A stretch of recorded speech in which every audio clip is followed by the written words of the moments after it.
Having fun? Well, you guys should totally go check us out at twitch.tv/BattleGeekPlus. Welcome to Awesome Video Game Memories, where we talk about awesome memories about video games. I'm Ryan. I'm Josh. I'm the Frank. And the game we're talking about today is The Legend of Zelda, Ocarina of Time, also known as Zelda 64. Yes. Zelda 64. Zelda 64! Zelda 64! Oh my god! Combo breaker. Fine. Be a party pooper. When Zelda was being announced for the N64, what was your reaction at the time? Zelda 64! Oh my god, Zelda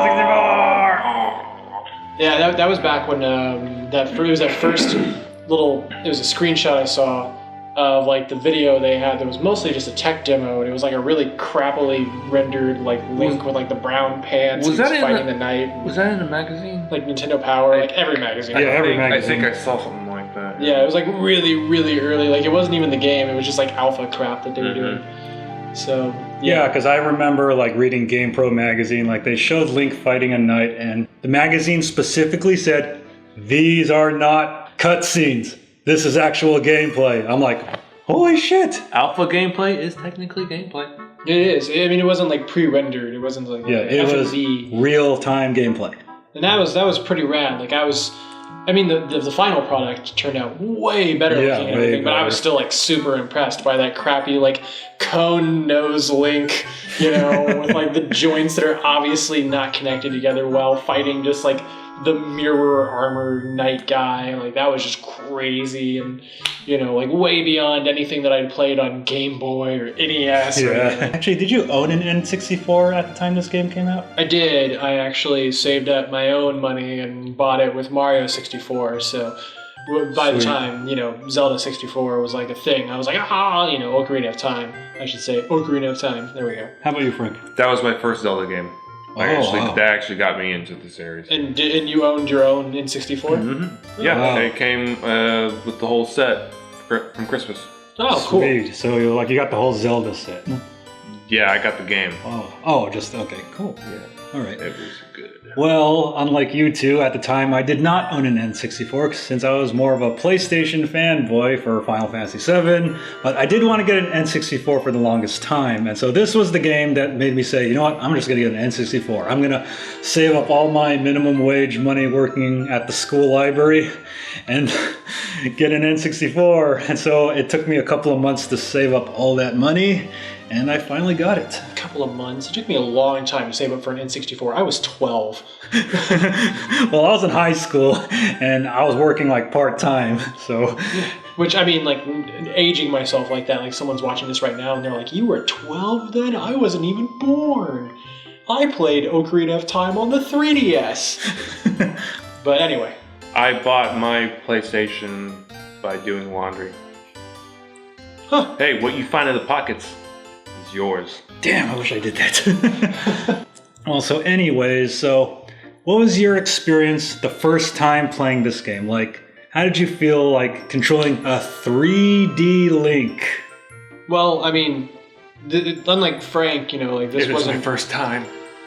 Yeah, like it wasn't my first time playing a Zelda game, so it was just a completely different, like experience. Like it's funny because like it started like top down, right? Like you get out of bed, it's top down, and then like you go outside, and then like the camera's like whoa, and like I had already like played Super Mario 64 to death, so like I had kind of gotten an idea of how running around in a 3D N64 game was gonna look, but it was still crazy, just like Link coming out and being in top of his little tree house and everything, and all just the different camera angle cuts. It wasn't just top down all the time, and it was really fluid, because again, like I had already played, Mario to death, and Zelda was like a modification of the Mario engine. So yeah, I don't know. What about you guys? Well, because I actually got Mario Kart 64 as my first N64 game. I did play Mario 64 only briefly at a friend's house. I wasn't able to beat it till years later. So adjusting to the 3D environment was a bit like, holy crap. Like, I remember in the village, I just kept jumping off places for no reason. I was like, this is cool, but it's hard to control for some reason. Really? It was hard to control for you? Yeah. Well, so technically it was my first 3D N64 game. Well, yeah, that was another thing. Like Link, like being able to jump by some other means than like Rock's Feather. Yeah. You know, like that was like crazy and new and cool. Yeah, and that all took a stuff. little getting used to. It was like an Yeah. automatic jump. Like that was kind of a thing that was kind of weird at first, but you know, like it was working out pretty well. I don't know, Frank. It was your first Zelda game, so like when you first played it, like what was your? Well, I knew that the Zelda franchise was already out. I just never got really into it. But this is the game that got me into it. Right, and then like your first experience like playing the game, like what was your mind blown? Or was I have no idea what the game was about. I was like, this is the dumbest game I've ever. Oh, look, a little ruby thingy. I was about to I kept following it, and I beat the game eventually. Ooh, piece of candy. Ooh, piece of candy. Ooh, piece of candy. Yeah. Oh yeah, and also, what was your reaction to the 3D combat of the game? Like, I remember, like, holy crap, like, you can hold the Z button to lock onto enemies, and, like, you can flip Link around, and, like, Link's a fucking ninja. Locking on was like a pretty big deal to me. I mean, the flipping and the jumping and stuff like that, that was pretty neat, and like the jump slash and all that stuff, that was pretty cool. And like, especially like, you know, later on, you know, the Master Sword, like how kind of shiny and reflective that thing was. Like, it was pretty cool, but locking on was like the really big thing. Because like playing Mario 64, like you just kind of like point Mario in the general direction of, you know, a Goomba or whatever, and you're just kind of like, boop, boop, boop. You know, Yeah. like these big fists that come out, you'll probably hit him because his fists become like this big as the punch. Like his hand starts out this big and it's like this big by the end of the punch. You know, you can't really do something that cartoony and ridiculous with something like Ocarina of Time. So like being able to lock onto enemies was like a big deal, especially with like projectile weapons like the slingshot, the bow and arrow, and the boomerang and whatnot. Like that really, you know, saved a lot of time and energy and kept the gameplay going smooth for me. Oh, that's good, that's good. Yeah, because I remember, like, when you hit the Gerudo Valley and then you're fighting all those, like, female warriors, like, Yeah. I think the combat there was awesome. Oh yeah, that was probably Yeah. like one of the better fights in the game. Yeah, and also, like, at the end when you're escaping Ganon's tower and then you have to fight the skeletons, you know, that was a lot of fun too, in my opinion. You know, those skeletons, like, I never really had any problems with them when I was playing it, like, all the Yeah. other times I played it through. But there was my first time playing it through on the 3DS, I was in, like, the forest temple, Yeah. and one of those fuckers killed me somehow. Oh, shit. Like, I'm like, killed me? What? How? You know, I really, but yeah, I mean, otherwise it was, you know, amazing combat and everything. Frank, like, I know you didn't really, like, have anything to compare it to, you know, what? Yeah. Like, Yeah. like that's like old Zelda combat. It's like bop bop. Well, Like, I played Mario at first, so I didn't know about the Z-Lock thing. So I died 3 times in a row to a boss, and I got so frustrated I stood up and I yelled, "Impossible!" I didn't say, "This is impossible." I stood up and yelled, "Impossible!"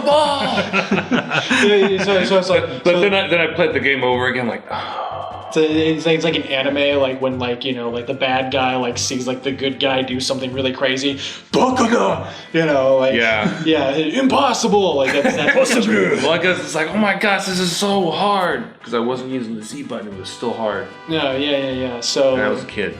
you're like trying to like fight Goma and you can't like lock onto the eye or anything. You're like going back and forth between. No, just first like a person basic and- enemy. Like, shit. Oh, a basic enemy. Yeah, Basic enemy. I'm imagining you now like dying to like one of those things that come up out of the ground. Yeah, that's what I was thinking too. Wait, so you know. died in the Deku tree to one of those Probably, stationary probably. enemies? I just remember being angry, standing up, yelling "impossible" to the screen out loud. My parents did not like that at all. but eventually you got the hang of it. Yeah, I got the hang of it. Okay. I mastered that shit.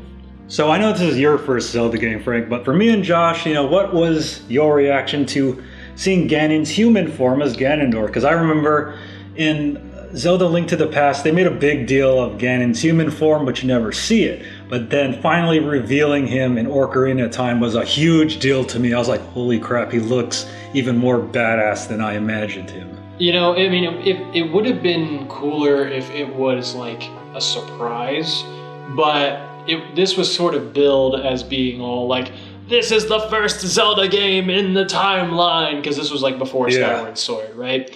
And so it's all like, all this stuff that's going on is before Legend of Zelda and Link to the Past and Link's Awakening and all that stuff, and excuse me, princess, and all that. So, you know, like, you know, they're like, Ganondorf, you know, I'm like, okay, so he's not Ganon yet. I see him, and it was pretty cool looking and everything, but like, there really wasn't until like the you know, like when you see him on the horse like that, like in the dream at the beginning, like that's pretty rad.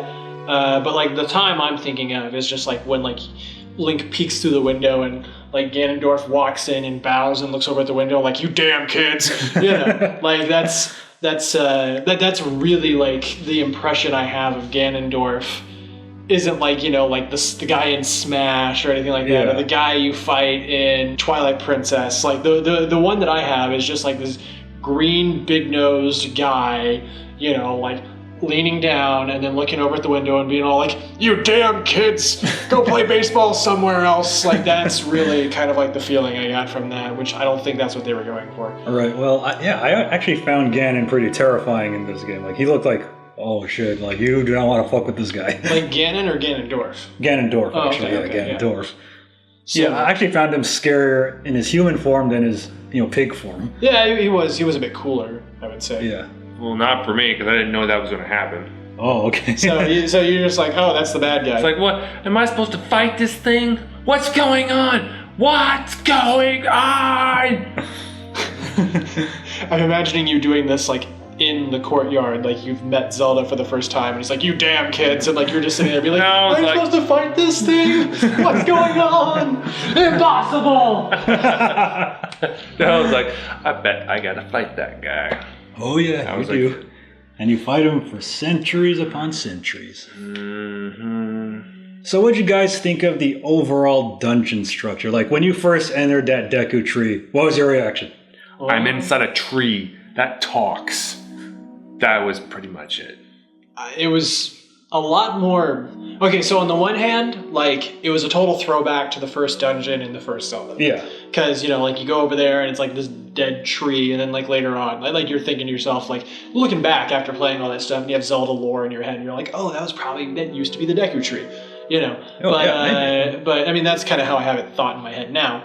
At the time, it was just kind of like, oh, that's a really cool throwback to the first dungeon, but like when you walk inside, it's obviously like the inside of like a tree that's been like carved out like crazy and stuff like that, which that kind of threw me for a loop, because dungeons in Zelda to me have always been more stone and stuff like that, you know, and like you know, the scary basement at like your crazy grandma's house, not like, you know, not like, you know, Peter Pan's house, you know. So that kind of threw me for a loop, but it was still pretty fun, even though, like, you know, it was pretty much just like a entry dungeon to get you used to some mechanics and stuff like that. Yeah, like for an entry dungeon, I was like overwhelmed when I first entered it. I was like, how the hell am I going to solve this? I mean, I'm playing Zelda in 3D. This is like, holy crap. There's like, well, like the floors are different now. They're in total 3D. I like have to burn a spider web to get down the tree. Like, I mean, eventually, yeah, of course I solved it, but I was just really overwhelmed by the dungeons in this game. I'd say it was pretty cool, the whole, like, jumping all the way down and then hitting that spider web hard enough that it breaks and you go down through the bottom. Like, that was a really cool way of kind of showing, like, this new sort of space and dimension added to Zelda that, like, you really couldn't do nearly as well before, even if it was like Super Nintendo and Mode 7 and all that stuff. I don't know. Frank, what about you? First dungeon. First impression. Yeah, I was basically, I'm inside a talking tree. That's it. That's it. I have no prior experience of the Zelda franchise. Which is why this is cool. I'm inside a talking tree. Awesome. Which is why I was just kind of like, is there more? Because like you. Yeah, I was like, what? Okay, yeah. I do what I just told you. Yeah, well, I thought I would like never solve it, or I was going to take hours solving it, but you know, I solved it pretty quickly from what I recall. And also, I do remember one dungeon I had trouble with was when you're escorting Zora's daughter inside that fish. Oh yeah, yeah, that was annoying. Yeah, Jabba Jabu. Yeah, Jabba Jabu. That was kind of annoying. escort missions in general are kind of annoying, and like just being inside Jabu Jabu was kind of like gross. That boss was hard though. Oh yeah, that was like a swirly wall. thing. That was like a wall. Yeah. No, that was like I didn't have like tons of trouble with it, but yeah, you really had to strategize for that one. My favorite one, and I'll bring it up again. Water Temple. No, was the Forest Temple. Which, by the way, the Water Temple wasn't nearly as hard in the 3DS version because you don't have to keep going to a menu to change your boots. Like, you just have a little on the touch screen. You're just like, boop, boots, boop, no boots, boop, boots, boop, no boots. That took forever. So, and also they have those little helpful hint things if you want to use those. But yeah, it wasn't nearly as crazy as when I was, a kid. But yeah, the Forest Temple, like, I really liked the music. Yeah, I like the music too. I liked the enemies. Especially like the Stalfos guys, the skeletons. Yeah, the Stalfos. And it was. I think the music really stuck with me, and then like the atmosphere of it, like it was more of like that traditional Zelda dungeon, but also some parts of it were like open air. Like that you could actually like look up and see like kind of this like overcast sky. Yeah. Like that was crazy.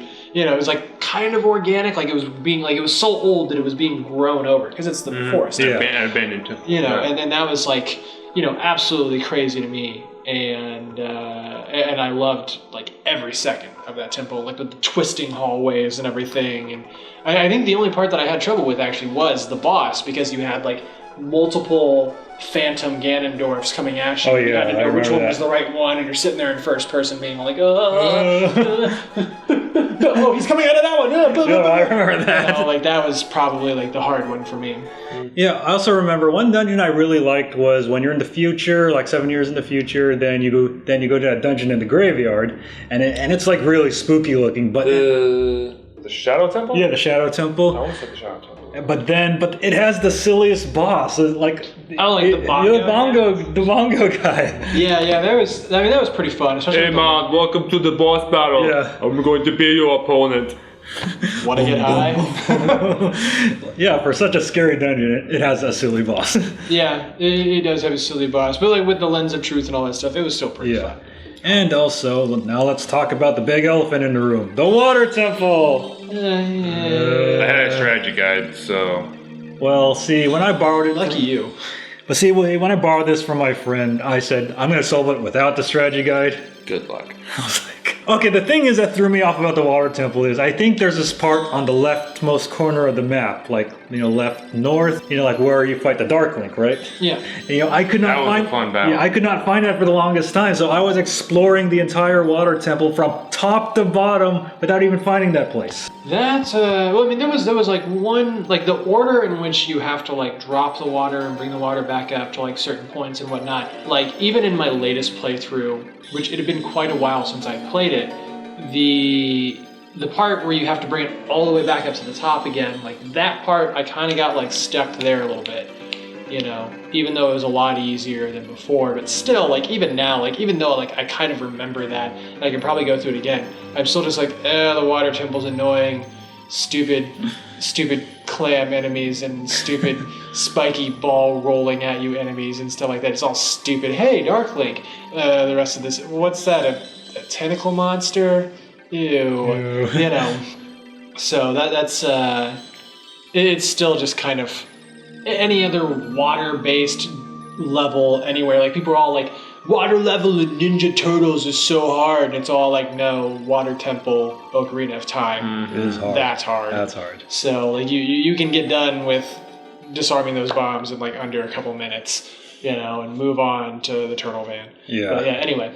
So before you beat the game, like, did you know that you had to get the Big Oron sword?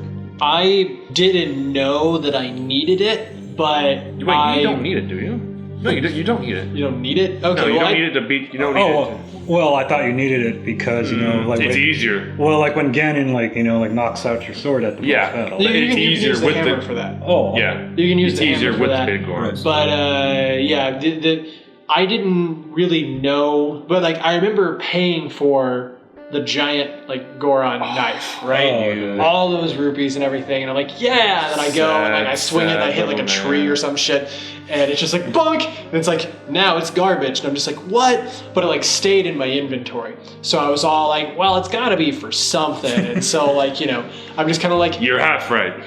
so it's just kind of like because he broke it in half. but yeah, like and I just went around like showing it to like different Gorons and stuff, and it's all like, this is garbage, and someone's like, oh hey, yeah, I can repair that, something. I don't remember all the stuff you had to do, but it was pretty cool once you finally got like the actual big Goron sword that doesn't break. Like really the only good thing besides that could have come out of that stupid giant Goron knife is if like when I broke it, like a god came out and like made me super strong, so I could go fight a gumball looking guy. I was at school, and then my friend was like, so how are you doing on Zelda? And I was like, hey, I'm about to beat the game. And he's like, so did you get the big Goron sword? I was like, what the hell is that? He's like, well, you should get it to make the fight with Ganon easier. I was like, okay. And I do remember that you have to get back to Death Mountain within a certain time limit. Yes, you have, when you like start a certain part of the quest, you have to get from point A to point B within time limit, and it doesn't stop there. You have to go back and forth. I think the hardest part was turning in the mushroom to the witch at the town with lots of chickens. Yeah, now I'm starting to remember. Yeah, because there was all that time limit crap. Yeah, you have to grab it, like jump off, and absolutely. That was a pain in the ass. Yeah, the time limits. Time limits are always a pain in the ass to me. Like that's like one reason like I enjoy Ocarina over say like Majora's Mask. Is because like Majora's Mask has like a time limit sort of thing. But it like, loops. Yeah, it loops. But like it's just kind of like cool. I get to watch the world end again. Not really. We're like we're like Zelda to me. Is kind of like a link between worlds, or like the original Zelda, or like Breath of the Wild, which hasn't come out yet while we're filming this, but will be soon. And we've all played a little bit of it.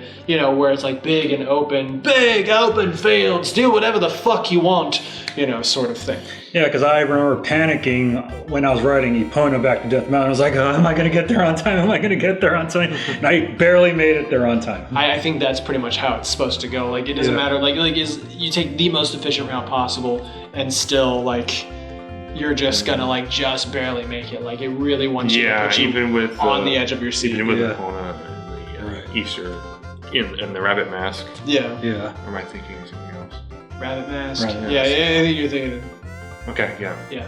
Yeah, so the final battle with Ganon, like, I remember when I first fought Ganon and I kept getting hit by his beam, and then I was like, oh wait, you have to ping pong with him. Oh, yeah. That was something that was in, okay, so I had not yet beat A Link to the Past. Yeah. Right? But I had played Link's Awakening to death, and there's a segment like that during the final boss, which I knew from a friend of mine who had beat A Link to the Past, that was a throwback to A Link to the Past, where you have a section where you're batting this back and forth. So I already knew going into it, I'm just kind of like, oh, this is like the tree, it's another throwback. So like I got into it, but I mean, like, some of this, once it got like really intense, like there were times I got hit by it anyway, but I was lucky enough to like know what I was supposed to do like from the get-go. What do you, Frank? Don't you kind of learn the basics from fighting Phantom Ganon in the Forest Temple? You do. Yeah, there is a spot where like you do that. So yeah, it's kind of a. Yeah, it's like that, but then they add the whole floor is kind of giving away, so you just stuck to the corner ones and just. Well, it like wasn't the first thing on my mind when I fought the real Ganon. Oh. The first thing on your mind was, wow, look at that freaking organ he's got. It's like, here we go. I thought, the first thing I thought it was, he looked such like a badass when he like flipped the cape and started floating in the air. I'm like, oh, this is gonna get real fast. Did you guys have like the original printing of it? Like I had the gold cartridge. Oh, I just had the original printing. Okay, but you guys like you got it like during the first time it came out, like the first like right when it came out. I heard the gold one. So like you got like Ganon like back when he like spat up blood after you defeated Ganondorf. Like I think so. Because in later printings like even like on the 3DS one like he just like some green crap comes out, but that was like actual blood And that was like crazy to me, like in a Zelda game, like, you know, it wasn't like Mortal Kombat or something. It was a Zelda game. With and, like, blood. And like you beat Ganondorf and he's like not flying around anymore. He's like, you know, and like blood comes out. I'm like, what? Like, Yeah, I actually remember my copy had blood. Yeah. Like the later copies, they have green stuff. Oh, and, like, I didn't realize. It's more like he's just kind of like, bronchitis. But, you know, but yeah, like you pretty much almost killed him before, you know, he transforms into the final, you know, Ganon and all that stuff. That was crazy. Yeah. So the final battle with Ganon, I actually want to hear Frank's opinion about this because, you know, this is his first Zelda game. So what was that like for you as your first Ganon battle? The first time what that was going through my mind was, oh my gosh, I gotta fight this guy again. And then he transforms him and it's like, oh shit. Yeah. And then like, and not just him, but he also like gets these huge ass spear swords. I'm like, I gotta fight him, dual wielding swords the size of me. And like he does all this other shit. And I'm like, how am I supposed to fight this guy? And then gets rid of my sword. I'm like, oh shit. So I'll just shoot arrows at him. No. Okay. Like Superman and bullets.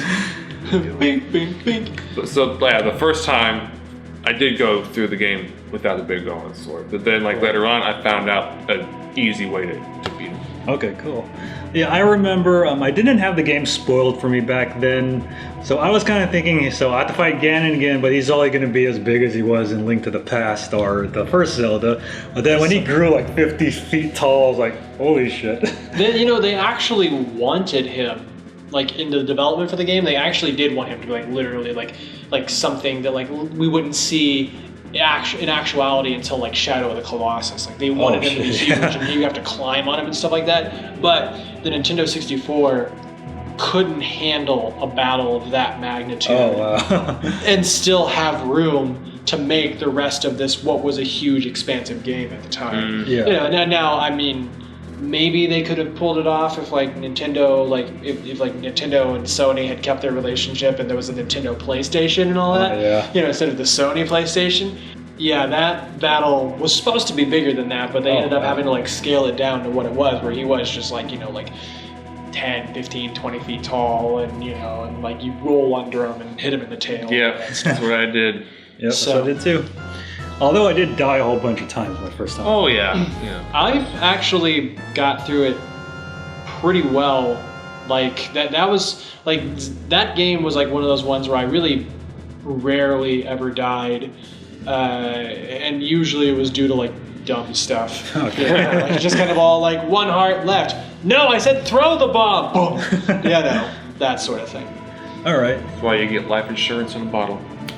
Yeah, I always had like. Yeah, me too. And that's probably like now that does remind me, like, it's not that like I never ran out of hearts. It's just I had fairies. Yeah, fairies. Yeah, I just had plenty of fairies. Yeah, I actually ran out of fairies during my Ganon battle. Disappointment, Ryan. That's how much I sucked at that battle at first. Oh yeah, and before we talk about the ending, did you guys get all the gold Skulltulas? Once. In one of my files, just Oh, you did? Oh, wow. Yeah, at one point I did. I used a guide to actually get them because like I just got tired of running around looking for them and all that. But really, it's not like. That's when the internet was just coming out. One of the big differences in that game compared to like say like Link's Awakening or something is like really you don't for the most part need to buy anything to get through Ocarina of Time. So really like this whole like go find gold Skulltulas and get a bigger wallet sort of thing, like there wasn't much of an incentive because it's like, oh yeah, I could go buy the Hylian shield or I can go find it here in the graveyard. Yeah, you know, that sort of thing.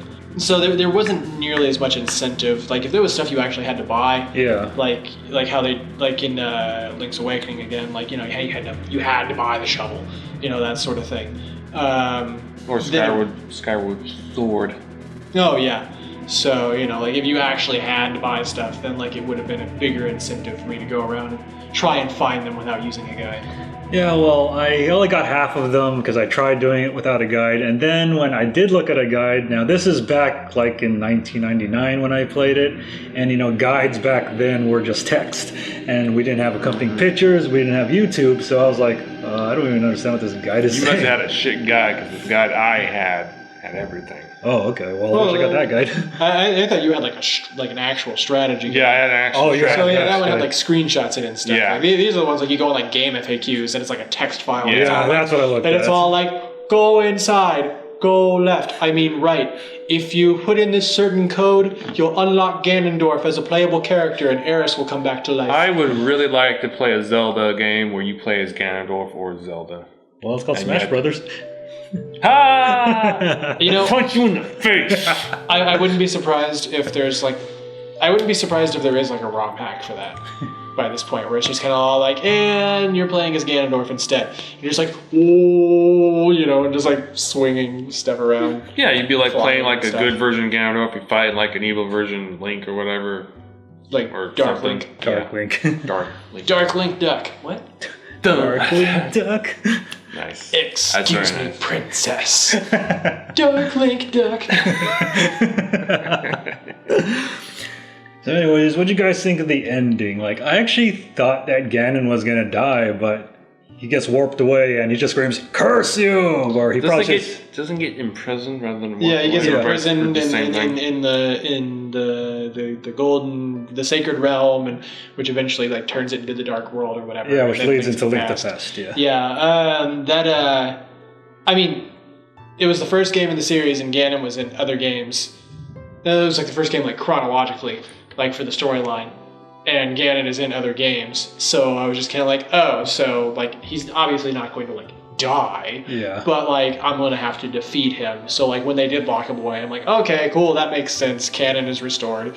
Not that Zelda timelines really make any sense anymore. Right, They're yeah. like Dragon Ball timelines, but Yeah, I actually did feel kind of sad, at when the credits are over, then you see that still frame of, Kid Zelda and Kid Link just staring at each other, and then it goes to gray, or, yellow. Oh, whatever. yeah. the sepia tone. Yeah, the sepia tone. I felt a bit sad after that. I really wasn't sad because like I could still go back into the world and run around and do whatever I wanted. Like I was like it was pretty cool. Like the concept was pretty neat to me at the time. The idea of like, okay, so in the like I got the idea that like, okay, here in grown-up Link time, like you defeat Ganon, you send him back, and then like and then at the end of the game, like Link ends up running up to Zelda and being all like, and then it cuts there, and you just pretty much assume it's all like, okay, cool. So he went back to Zelda to be all like, yo, all this stuff's gonna happen. Hear me out,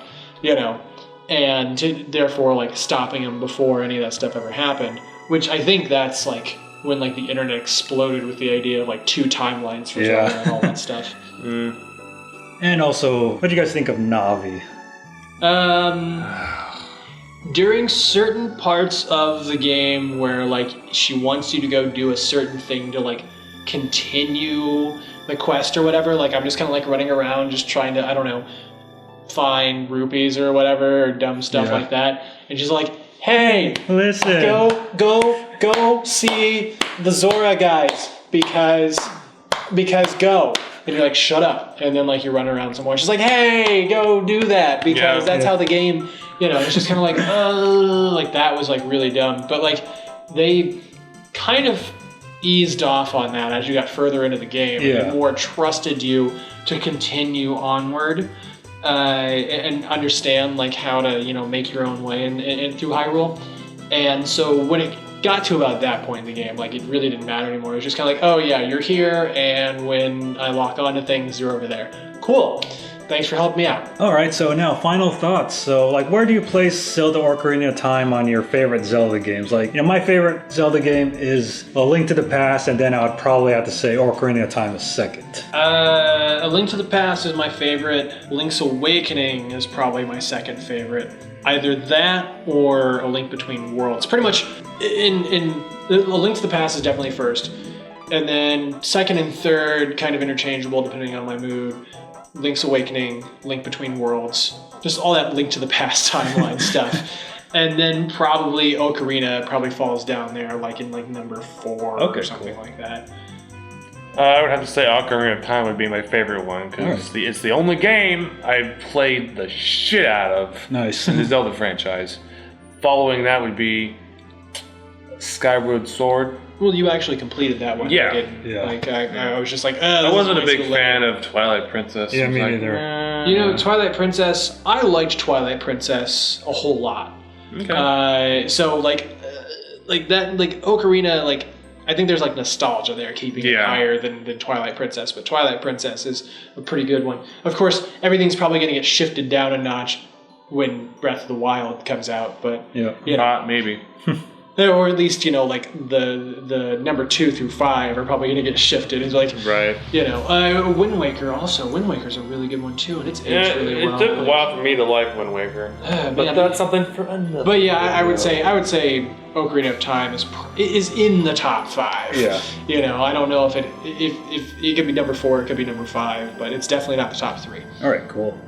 All right, so you can get Ocarina of Time on any of the Nintendo Virtual Consoles, and you can also get it on the 3DS, which you've beaten. Yeah, and the 3DS version is really cool because they redid all the textures and stuff like that, and it looks a lot more like the concept art than, you know, what they were able to, you know, render on the N64 back in the 90s. And plus it's portable and you can put it into sleep mode. Like, it's one of those games where, like, me playing it, like, I opened it up, I played a couple rooms of a dungeon, I, you know, closed it back up, and just later on, you know, did that. And it really, the game lasts a long time that way. Well, I would consider picking up since it's a lot cheaper now, but I just don't want to go to the Water Temple again. Yeah, use a guide. There you go.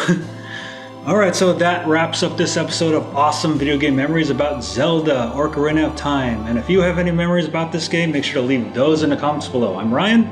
I'm Josh. Hey, you guys having fun here? Well, help support our efforts at patreon.com/BattleGeekPlus.